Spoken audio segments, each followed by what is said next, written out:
Judy Cho, The Ultimate Elimination Guide, Cortisol. This is a Meet RX YouTube interview by Dr. Shawn Baker. Judy Cho is a nutritional therapy practitioner, a UC Berkeley grad, and has a holistic health private practice. One glass of those Mexican colas has 39 grams of sugar. And even if it's sucrose, well, sucrose breaks down to glucose and fructose. So it's essentially the same thing as high fructose corn syrup.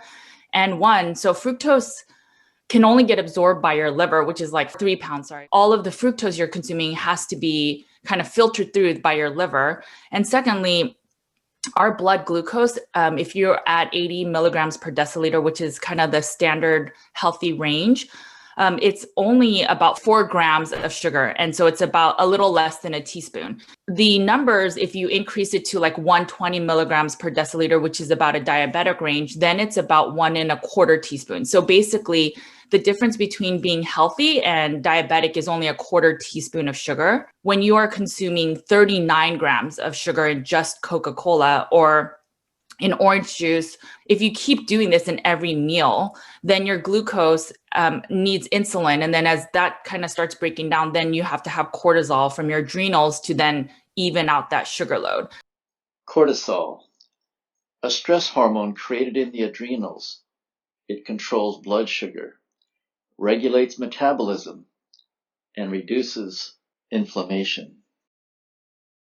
Too much can cause increased stress, weight gains, hormone problems.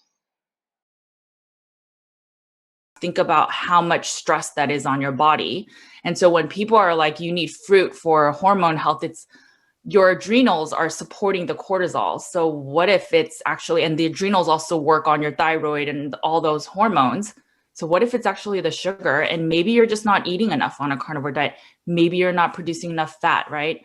Cortisol is produced from cholesterol because it's a steroid hormone. And what if you're just not eating enough fat? I think in the carnivore community, I still see, especially a lot of women are scared of fat. So they will have a little bit of this fat on their steak, but then they still cut some of it off because they're like, oh, I just don't like the taste of it. But I really think there's still this fear of fat. There's a nice study that shows fructose actually drives that enzyme quite a bit, leading to expression of higher levels of cortisol. Yes. In the liver, in the fat, in the blood vessels, in the nervous system from taking in fructose. So fructose can actually drive up cortisol as well. And we also know that overexpression of cortisol is often seen with people with metabolic issues. And what we do see many times in most cases is metabolic issues clear up on a carnivore diet.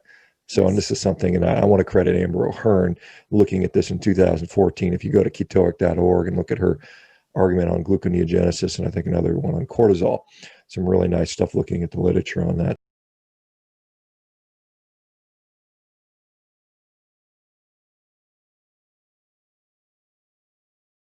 Summary: healthy blood has 4 grams of sugar. Drinking cola or fruit juice adds 39 grams of sugar. This flood of sugar causes insulin to spike. Insulin requires cortisol to help. Too much cortisol causes increased stress, weight gains, and hormone problems.